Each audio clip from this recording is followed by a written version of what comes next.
I feel like anybody can do an interview after a game or whatnot, but one thing I've tried to start doing and I really enjoy is doing an interview with people to where they can kind of talk about the past, talk about things that maybe people out there want to know. Brad Bradley, Heritage High School head football coach, nothing short of being able to deliver great stories. Coach Bradley in this episode talks about Willis White, Larry Bradley, and his dogs. Brad Bradley loves his dogs. He loves talking football. I don't know if he loves the sports buffet, but he gave me time, and I'm always grateful to the head coach for the time he spares. Always fun to get to know people a little bit behind their coaching. Brad Bradley, head coach at Heritage. Been around for a while, so this is going to be fun. Hopefully you'll have some good insight. I've watched all your stuff, so I know you've got some good insight. So let's go with some. I'm going to name a coach. You're going to tell me some stories or whatever you want to do. Willis White.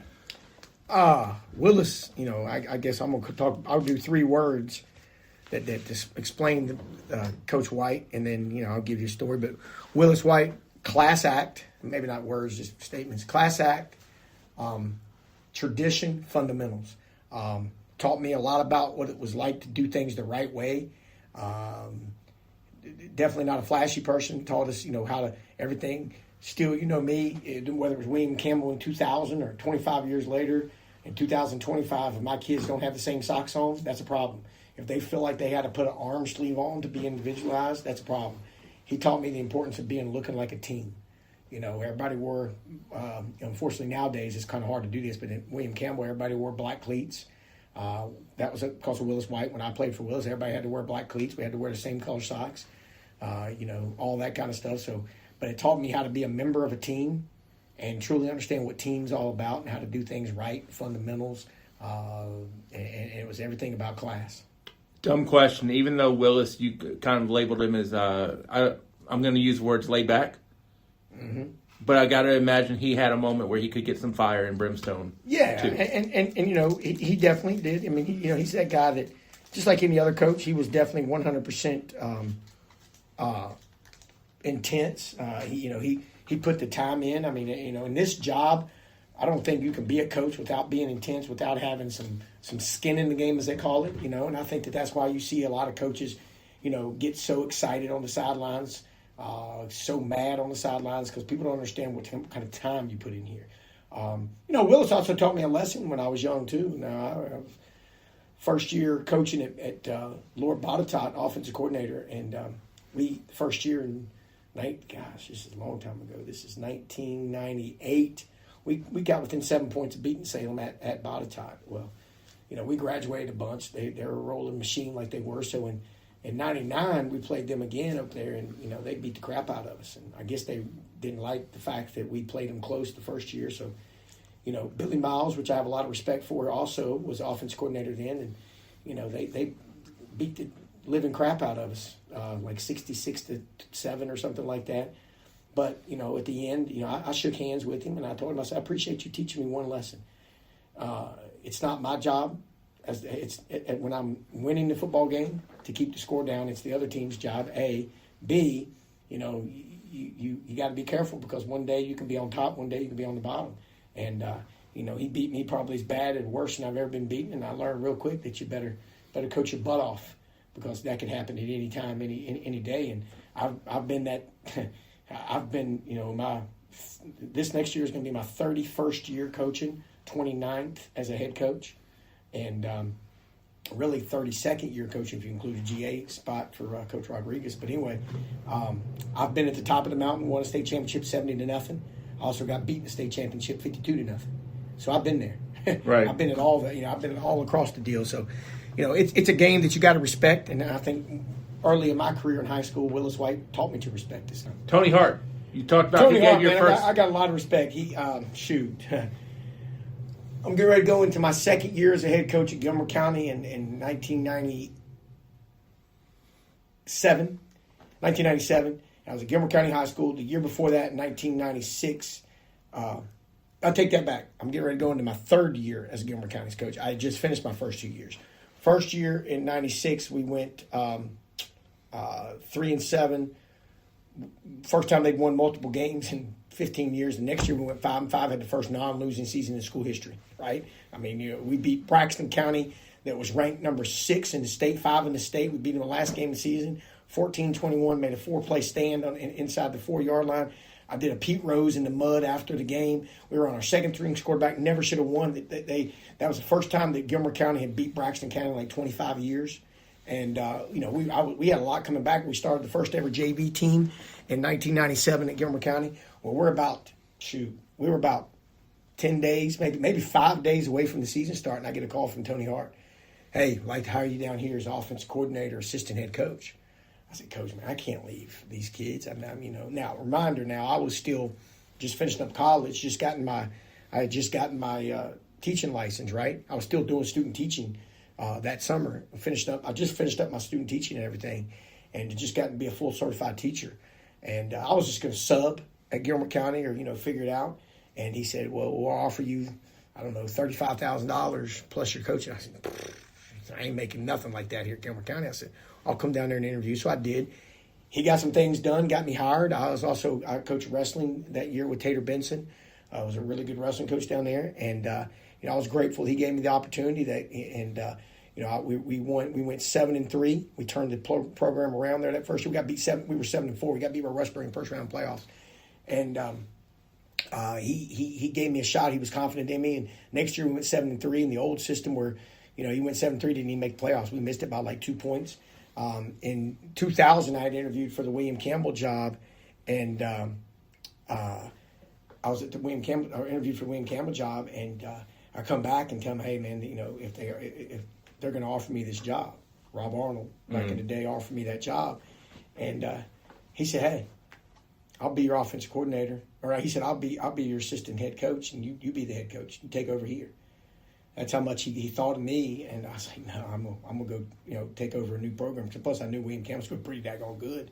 We had a chance to be good, and I still got a great relationship with him. I brought him back on my staff at Patrick Henry when I went there in 2009, 2010. I brought him on my staff as quarterbacks coach. Still talk to him a lot, but I have a lot of respect for him. I remember Kurt Newsom, which used to be the head coach at Emory Henry, was also an assistant coach at Virginia Tech forever. Before that, he was a high school coach at Kecoughtan High School and Heritage Newport News. I remember we got in the car one time, and it was with him and Mike Smith. Mike Smith is the winningest coach in Virginia history by far, over 500 wins. Hampton. Yep, Hampton. I remember I was in the car with him, Coach Hart, Mike Smith, and Kurt Newsom. He's like, man, there's a lot of wins in here. I didn't have a win yet. Now, he wasn't talking to me. Right. Now 25 years later, and 257 wins, and I thought there was no way I'd ever get to those guys' level in terms of just experience and coaching. Now, 25 years later, I'm still doing this and having fun doing it. What did Larry Bradley teach you? My dad taught me, man. My dad is my best friend. My dad taught me he's laid back. He's nothing like me. He taught me how to be totally opposite than who I am or who my grandfather was. I'm my grandfather. My grandfather was a butthole. My grandfather was a guy that you did not cross. Yeah. Go ahead and talk about Burrhead at the same time. Well, they're both. My grandfather was the one that he was fiery. He was 100%, in your face, just always, but he was always classy. He never, everything was done the right way. He was probably not near as animated as me on the sidelines, excited, but they say in practice, man, he was just a bear. You did not cross him. My dad, laid back, just kind of takes it in. My dad doesn't like when people doesn't like him. My grandfather embraced it. Me, I've taken that to the next level. I could care less if somebody likes me as long as it's what's best for my program.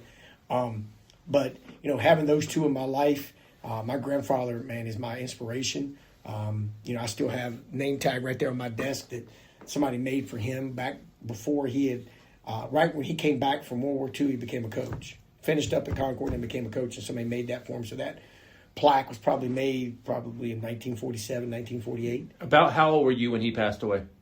It was 1997, so I was in my second year at Gilmer County, so 24. So he didn't get to see you coach much. He did. No, he didn't. He did get to see me coach at Gilmer County, though. My first year, and I don't think he coached my second, but I think he got to see me my first year I ever coached. I think we actually won one of those games. We were 3-7, and I think he actually got to see me coach in a game that we won at Gilmer County. I think I actually still got that. Yeah, I don't think he was at my first win, but I think he was at one of the wins we had. I don't think he was at my first win. I think he was at a win we had at home. But Yeah, he didn't get to see me coach a lot. He didn't get to see me coach at all. Obviously, at William Campbell, none at Botetourt. Obviously, none here. But I keep him close as I can. I've got a tattoo on my shoulder that says Burrhead on it, and with an old-fashioned football helmet. It's old. Got it in college, so it looks like crap. But yeah, I mean that's the reason I do things. I mean that's the reason I love football. A lot of people get when they're in high school, they're trying to figure out what they want to do with their life. I knew what I wanted to do. Also, he's probably the inspiration for being an athletic director. He was an athletic director in the late 70s with Virginia High. I remember going down there, hanging out with him, and I'd only be 7, 8, 9 years old. And back then, they used to give teams Milky Way bar and a Coke at halftime. So in his AD office, like we're sitting in right now, in my AD office, he had a storage room that had nothing but Milky Way and Coke. Well, I'm still addicted to Coke, and my favorite candy bar is Milky Way. But I just remember him always talking about being an AD, and then he gave up football and did the AD thing for another 5 or 6 years. I'm hoping, I don't know what the future holds, but, I know I love doing the AD things. First year I've done both, and I'm not willing to give up football quite yet, But he just taught me what it was like to have a passion for this game. My dad taught me what it was like to respect the game, and my dad always never pressured me into anything. My dad wouldn't even let me play he wouldn't even let me play Little League football until I got into the 4th or 5th grade because he didn't feel like that the Little League program at Grundy was good enough. Why do you think Larry and Burrhead were so different? I don't know, but it definitely skipped a generation. My dad was calm. My grandfather was not calm, but because based on hearing about you talk about they your both dad, found a way to be successful. I mean, my dad was the first ever state wrestling championship coach at Grundy. He sounds more like Willis. Yeah, he does. And that's why Willis hired him back in 1981, I think, because he knew what he was doing. And remember now, when Willis hired my dad was the head coach at Lexington, had just taken it over, was 8-3 his first year. All right, had done a really good job, had been at Grundy, took them to the playoffs for the first time ever. All right, had winning seasons like 4 years in a row. That had never been done at Grundy at that time. And Willis hired him to be the middle school head coach.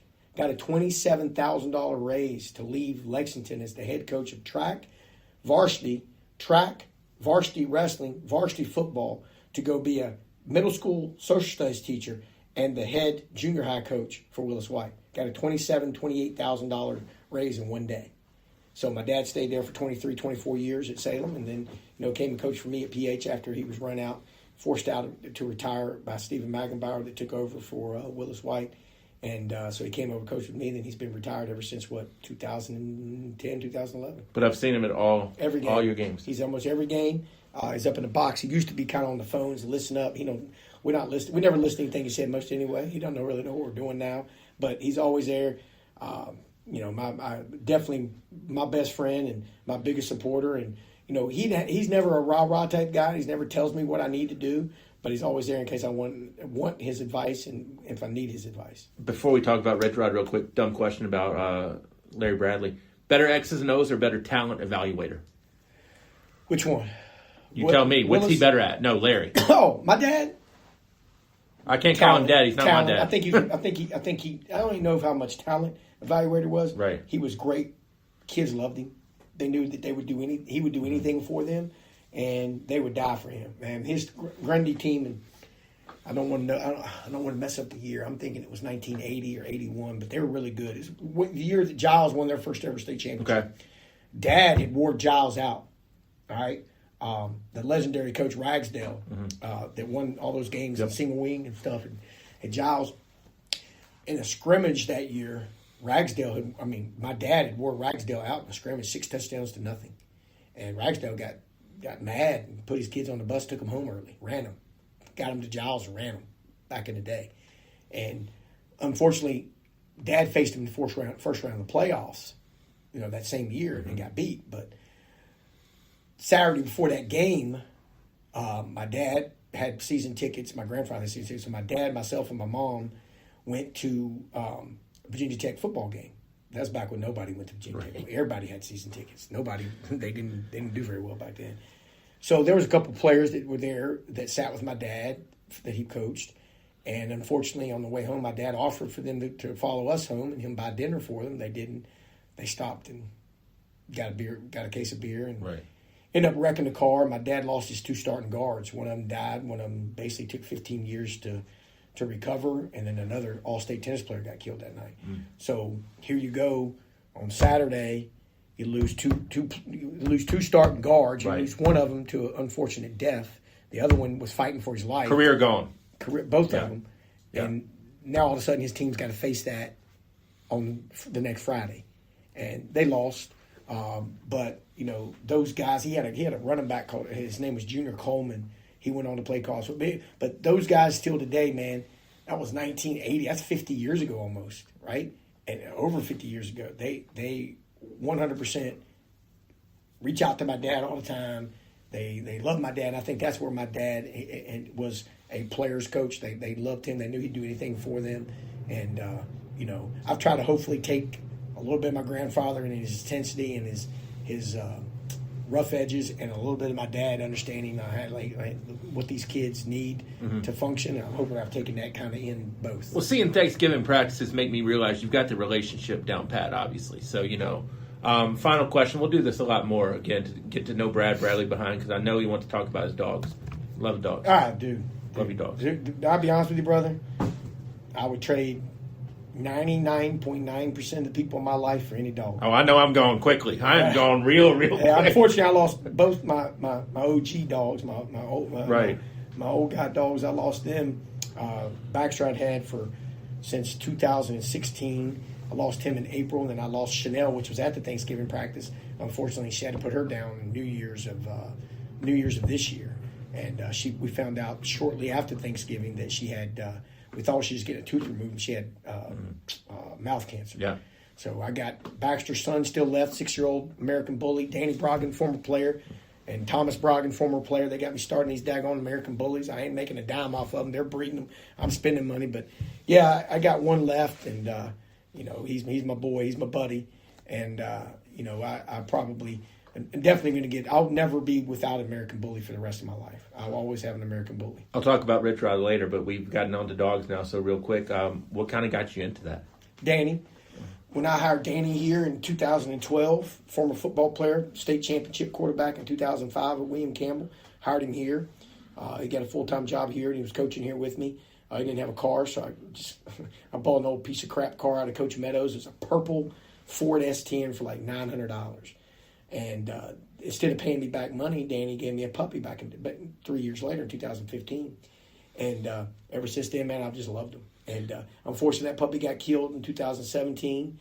Unfortunate accident out at my old place where I used to live out in the farm at Gladys. And Danny had two dogs, Creed and Baxter and Chanel. Gave me those two kind of.